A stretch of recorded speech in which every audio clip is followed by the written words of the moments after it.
Hey guys, how's it going? OSCO here, back with another video. Today I'm going to be talking about monitors and basically just giving a rundown of like why it's important to choose the right monitors for you, and it, you know, giving you some like feedback on what my experiences with monitors can maybe influence your next purchasing decision. So back here, I've got my ADAM A7Xs. So just get those up nice and close so you can see. So these monitors, uh, they're great. Like for the money, like they're super detailed. Um, their tweeters that Adam is sort of known for, the air motion transformer. They're great. They're quite bright.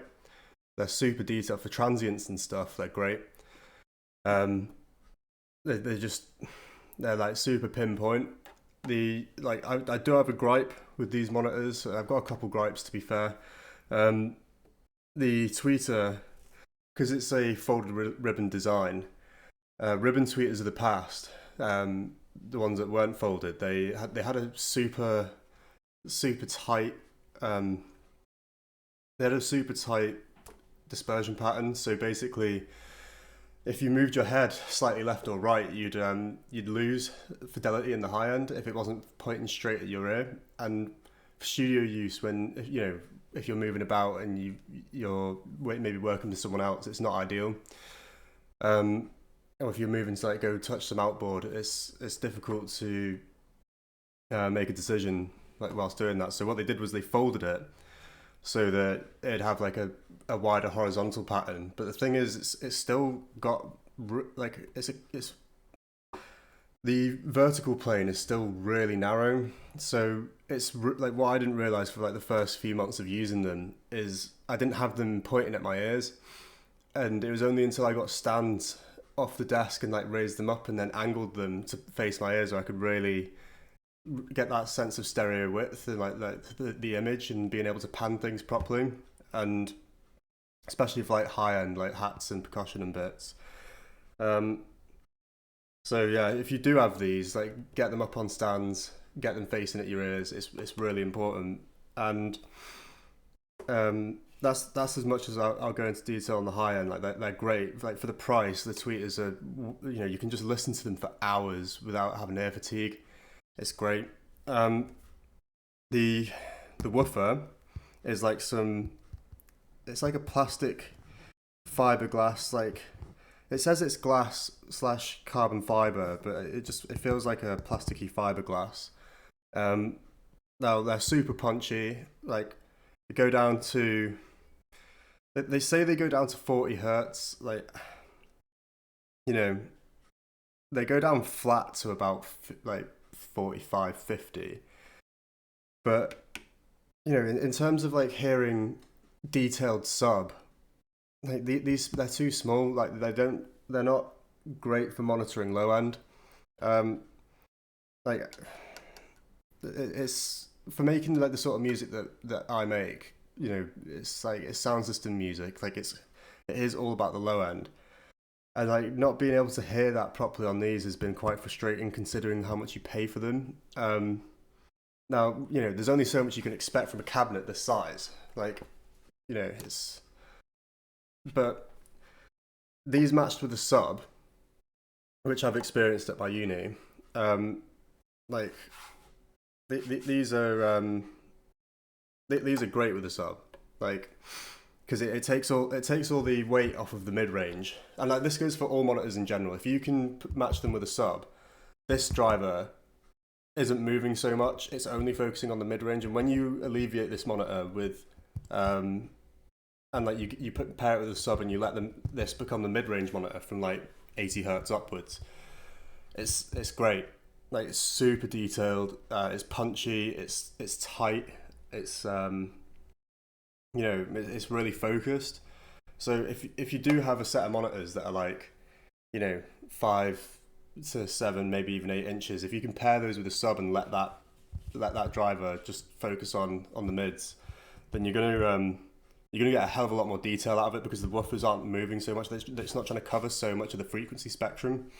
Now, on the back of these, they've got some controls which are really useful. So a lot of people say that the ADAM sound is a touch bright in the high end, and like I totally agree. So they've got a high shelf, a low shelf, and then a tweeter level. Now, most of the time with monitors, I'd say leave them as it is, because I had the HS series before this. I had the HS5s, and I wouldn't touch it. I'd just leave it because they're a super flat monitor. Like they're great. They're really harsh. Like, don't get me wrong. Like they're a cheap monitor, but they're super flat, super revealing. So like I wouldn't touch it. But on these, if you're used to a dome tweeter and you're moving to the Adams tweeter, I would recommend playing about with either the high shelf or the tweeter level, just so that you can get a sense of a familiarity from like the other monitors. And this low shelf will depend on your room and where you've got it. So like what I've done with these monitors, I'm next to a corner just here, and having a monitor in the corner, like everyone knows, it's bad. So I've knocked down the low shelf on this left monitor, and the right monitor is a bit more open. So I've left that that tweaked a little differently, because it's rare that if you look in big studios and stuff, they'll have like room correction DSP running through their systems, and they'll never have one monitor EQ'd the same as the other. And it's due to where it's placed in the room and what nodes are coming out. Because if you test with your speakers, if you're playing like a tone through your room and you move around, you'll notice that the sound, the frequencies change, and that's due to standing waves in your room. And you can tweak those standing waves to a degree within your sweet spot by moving around these EQs. So if you're sat in your listening position and there's like, you can't really hear any lows, then maybe you can knock it up a bit, or maybe you need to move your chair and realign yourself. And it's the same with the high end. Like if you're close to a wall on one end and not close to a wall on the other end, then your stereo image is going to be a little bit messed up, because you're getting delays from from the left side to your wall and then the right side to your wall, and because like this room goes way down that way, and then not like ideally what you want to be doing is facing down the room, but that doesn't work for everyone's situations. So yeah, play about with it. And if you're not happy with your monitors as well, another pro tip is just like sort out your room first. I've just moved into a new apartment, so I haven't had the ability to treat the room at all, and it's not ideal like where you're living. And for all you like people that are starting out, probably room treatment isn't ideal. But what you want to be using your monitors for then is as a reference, and maybe doing critical mixing on headphones, because then the room isn't a problem. So yeah, what else do I want to talk about with this monitor? Basic inputs. It's got an XLR and an RCA, so you can have your audio interface hooked up here, and then you can maybe have your phone on an RCA to mini jack, and then you can have your phone playing through your speakers, or you can set up like a Bluetooth device and have it like that. These monitors are great just for listening to music. Like they're really lush, great for movies. Like me and my girlfriend, we sit down and watch movies and listen to these, and there's no problem with the sound whatsoever. They're super loud. I can crank these up crazy loud before they start distorting.